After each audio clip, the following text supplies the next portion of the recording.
after doing my rigid schedule and just falling in the groove of things, I go to lay down for my 3 o'clock nap. And I love the schedule that I had. Set my alarm for 29 minutes and lay on the bed. But the moment I laid on my belly, I heard my neck snap and I was paralyzed. I could not move. And it freaked me out. I'm thinking to myself like, okay, something just happened. Maybe this is a dream. But yet I was very conscious. Moments later, I saw the back of my head. And now I'm in spirit form, standing, looking at my fleshly body, not breathing. With like this blank expression on my face, I had closed eyes, and I knew something went wrong in my body. So I tried to frantically get back into my body, reconnect the spirit and flesh again. It did not work, and I found out that my hand went through my dresser, and I could put my hand through things. And I started hyperventilating because I knew something wrong happened. I died.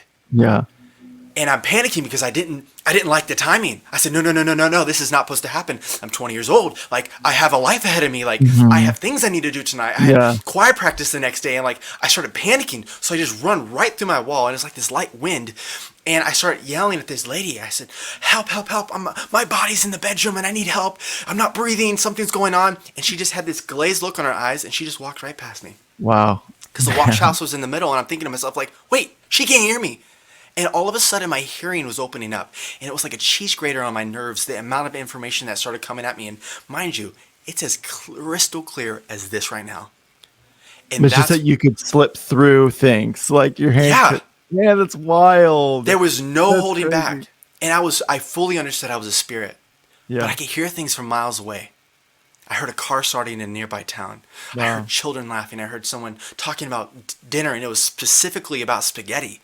And I remember thinking, like, why am I hearing all these combos? And I'm like holding my head in my hands. It's like I'm on the verge of mental breakdown. And all of a sudden, this angel shows up next to me and says, it's time for judgment. And I'm thinking, I'm in the land of the dead. And so I surrender. I said, okay, I will go. And he's glowing bright. This warrior angel, about 9 foot tall, standing to the right of me. And I'm thinking to myself, okay, I can't do anything. I'm locked out of this realm. I'm locked out of the earthly realm that I'm so accustomed to. And mind you, while I was screaming for help, someone walked through me. They phased through me. So I clearly understood that I was a spirit. Moments later, we're flying through the air. And as the earth sort of does this Google Earth view, I start seeing thousands of demons running across the face of the earth. Wow. And they were stampeding over the face of the earth. And there was these light beams that were shooting up. And I understood that there was a fight between good and evil. Just from that, like just leaving the earth. Wow. And it was like this war zone style. I knew babies were dying. I knew moms had just gotten kicked out on the street. I knew dads were struggling with mental breakdown, anxiety. I felt the pain of this earth as I was leaving with this angel, and I did not want anything to do with it. And as I passed through these levels, there's 3 distinct levels, and there's these demons walking on them, and they're pouring down onto this earth. And they were in grayish matter. I explain it more in my book, but it's like they started calling out my name. They said, Jojo, and they sound like they've been smoking for 1,000 years. Wow. Strained voices. They said, Jojo, don't go with him. They would never acknowledge my angel, but they would point at me and say, don't go with him. And they would try to reach out to grab me. And I was repulsed.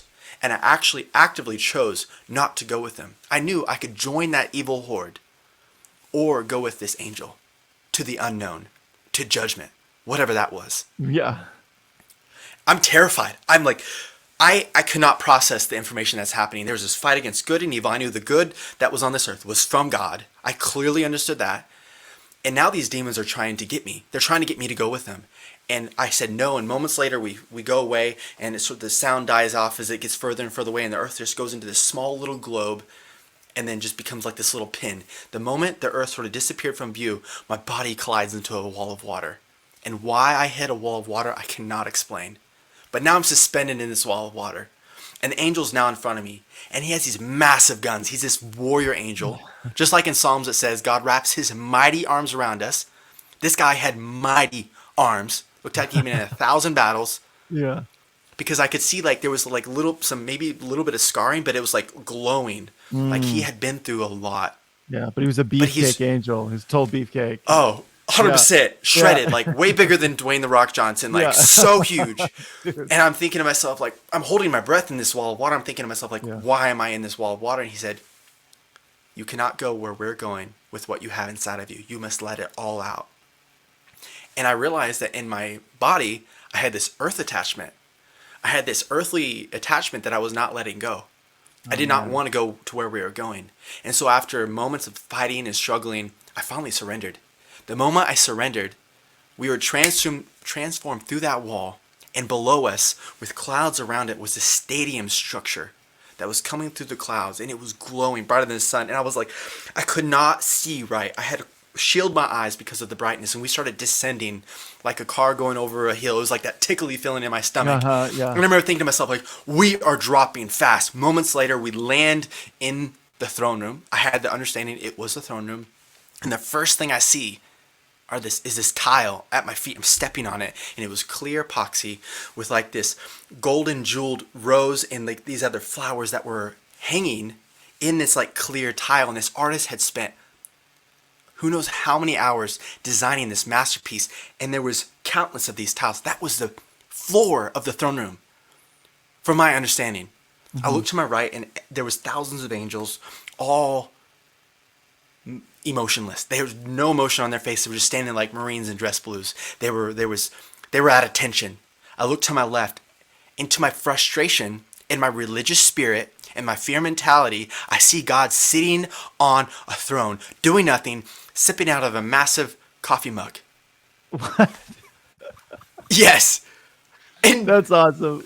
I was so upset. What are you doing, God? Yeah. Oh yeah, in my mind I raged. In my heart I raged. I said, how dare you? Babies are dying. God. It was white, by the way. It was crazy. But in my mind, I'm thinking, how dare you sit on your butt while earth is burning? How dare you be here in this glory while the earth needs you? And it shows you the amount of pride I had in my heart.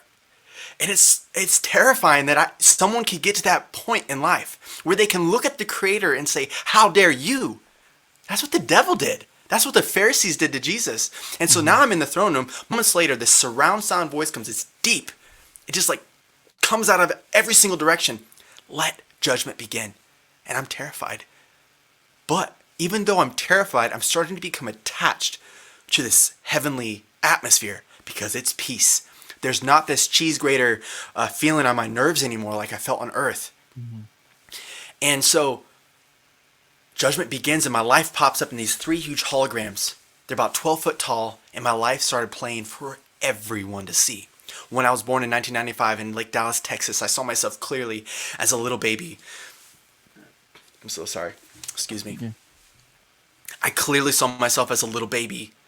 My parents were holding me in this loving atmosphere. I was born in a home birth. But then I started seeing all these bad things happen. The whippings as a young child, the dark moments of us moving from state to state to state, to church to church to church, all the fights that happened in the congregations we went to, and the arguing and the religious spirit that was oppressing. I saw the night terrors, the mountains of shame of wetting my bed for 20 plus years. I watched my whole life and was very shameful. I did some very shameful things. I was angry as a teenager, and I remember thinking to myself, like, that's my life? This is hopeless. And then we moved to Minnesota, where this colony was, and I saw myself get into the rhythm of being even more religious.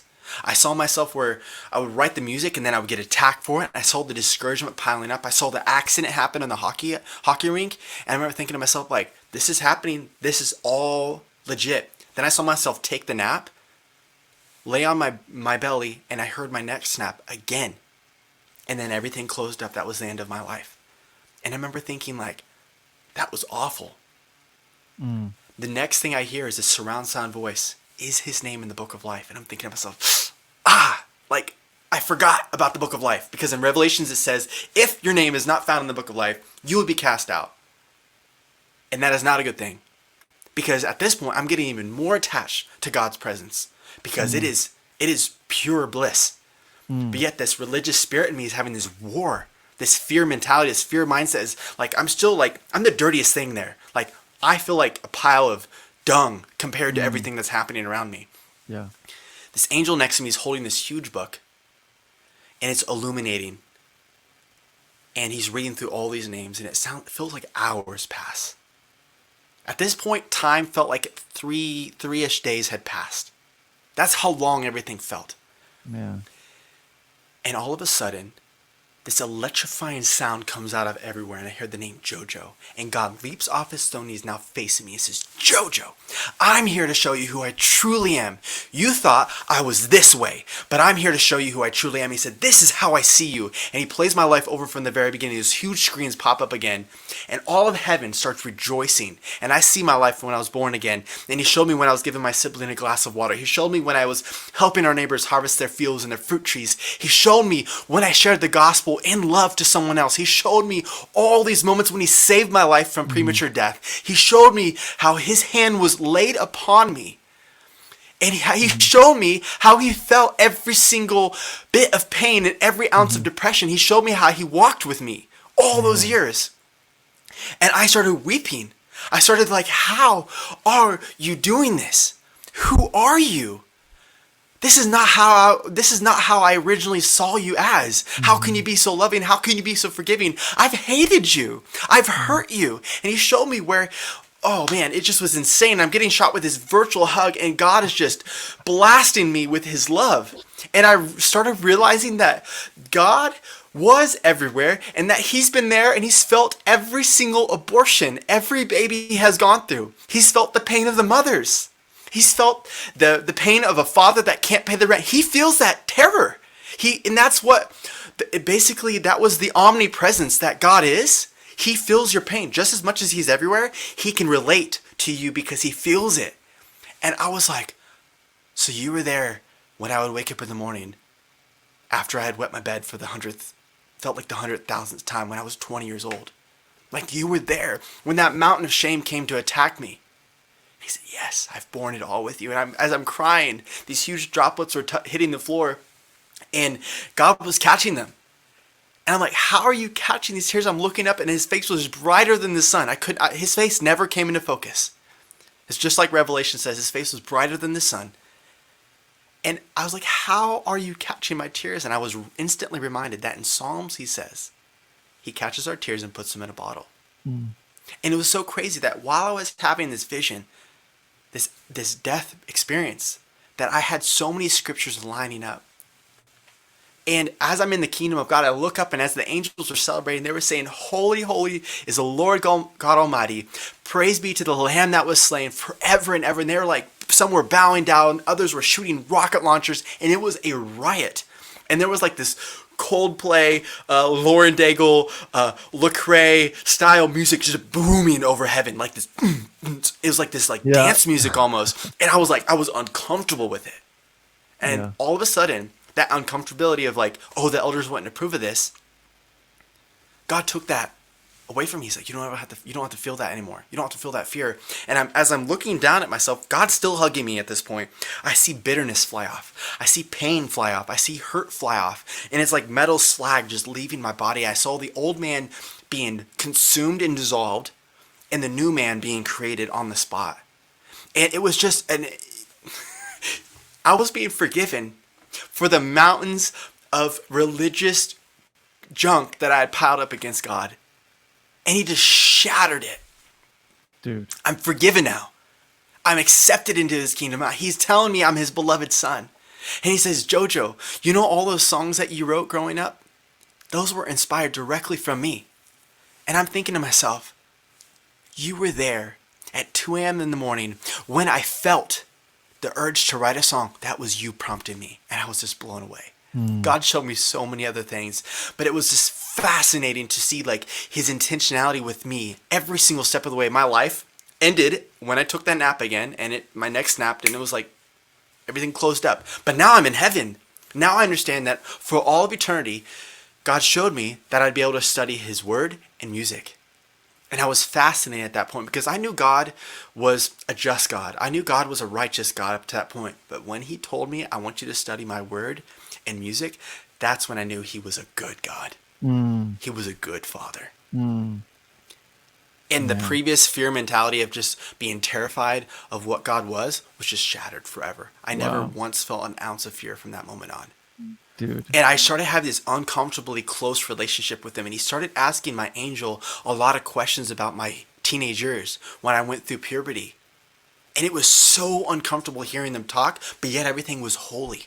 And God's like, yep, that's how I made it. Oh, it's doing just fine. It's progressing just like I designed it. And this angel is telling him all these like funny stories about my childhood. And God just stops and listens. And I'm thinking like, who is this? You don't have time for me.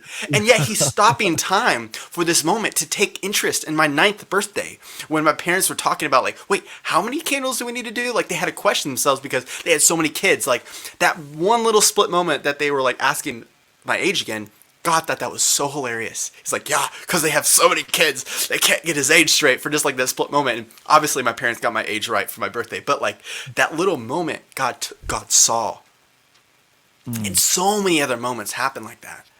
And I remember thinking to myself like, who is this clown? Yeah. He wasn't a clown, but yet he was so joyful it made me uncomfortable because my whole life I was taught that God is thou shalt not pass staff style, you know, and I'm like, this is not who I've been told. And yet everything he said was pure. Everything he said was holy, and it made me want to worship him. It made me want to just say, holy, holy is the Lord God Almighty forever. That's all I wanted to do. But at this moment, he started telling me about inventions. He started telling me about different events that were happening. And I remember thinking to myself, wow, all the good inventions on earth were inspired by God. And yet he gives the people on earth credit for them. We thank Thomas Edison for the light bulb, but think about who inspired that. Yeah. You know, and we like, it's just, there's thousands, I could go on forever. George Washington Carver finding out, you know, saving the South from famine because of peanuts. Like God gave him that idea. Like there's so many, I could go on for hours talking about all the crazy things that have happened in our world that God personally inspired, but yet he allows these humans to receive the glory for it because he loves making his kids famous. He loves glorifying his children. He loves building them up. He's not the God that tears down. And to wrap this up, I'm still in the kingdom of God. He still in the throne room. He opens the doors, and that music intensifies as we walk into the kingdom. There's this bird singing a part of the song as it's flying through the air. And at that moment, I knew everything in heaven beat to the drums were beating to the beat of God's heart. Okay, I got a little word tumble there. Yeah, I got you. Everything was in step with God's heart. Everything was in time with his heartbeat. There was not one molecule that was out of place. There was like this illuminating light that came out of everything. The grass had this like sheen to it. And as we're walking up this hill, I could hear little children playing. These little kids that were taken from this earth prematurely, whether they had an accident or if they died at birth or they were aborted, they were given a new life in the kingdom. And I heard them giggling. And I remember thinking to myself, what?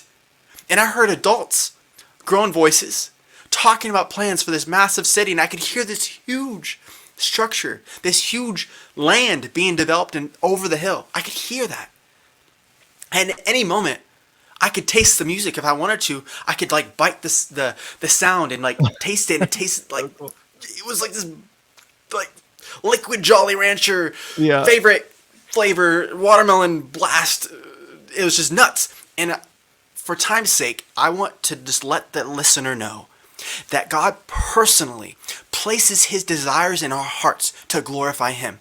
And the enemy is purposely trying to confuse us and place fog in our lives so that we don't understand our purpose, because once we understand our purpose, we're unstoppable.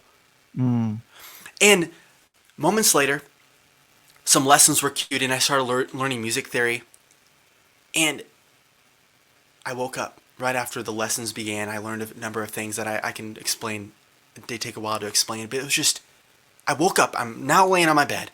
I'm back on earth, and my senses close up. I'm back in the flesh. Take a huge gasp of breath, and my alarm's going off. It's 29 minutes, yet it felt like I was gone for like a week. Man. And I'm tripping. I start weeping. I'm weeping because the glory of God was overwhelming me. And I realized there was no darkness inside me anymore. That dark night of the soul was over. But yet I felt the curse of this earth back on me. But yet there was a hope within me. Come on. And so When I woke up, I shared that story with the young people that night. People started repenting. Revival broke out. And 3 months later, I had to move on because unfortunately that message was not accepted. And I was told I truly was possessed by a demon. But I said, oh no, I have a good Father who loves me, who desires to have daily communion with me, who desires to have a personal relationship with me. And that's why I decided to move on. I left with the blessing. I left blessing them. I left without a blessing. So it was very painful. Sure. Went through a process just starting from zero. And that happened in 2017. May 10th was my debut out into the world for the first time as a renewed man. Thankfully, there's been so many people in my life that have given to me so generously, given me a free place to stay till I get on my feet. And God has lined up so many amazing things to restore the years that the locusts have eaten, to restore what previously, those 20 years of bedwetting, healed.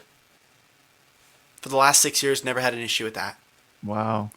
And so for me to see God heal me of not only a gluten intolerance, but also a bedwetting issue, and heal me of my depression, was something I can sing his praises every single day. Come on. Because most people don't know this, but I was like David in the field growing up. I had a herd of goats I took care of every single day. And I was out in the fields tending the flocks, taking care of the cattle, hidden away. But yet God was preparing this young man to bring, even if it's one soul to the kingdom. I've done what I needed to do, but I am out to win with you, Jeff, and the whole ministry, and with multiple other ministries, to bring a message of hope.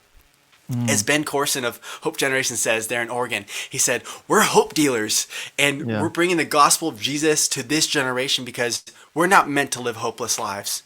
And if you're feeling hopeless, just know that God is there, just like the oxygen, and all you got to do is cry out, and he will answer you. Just got to keep your eyes open.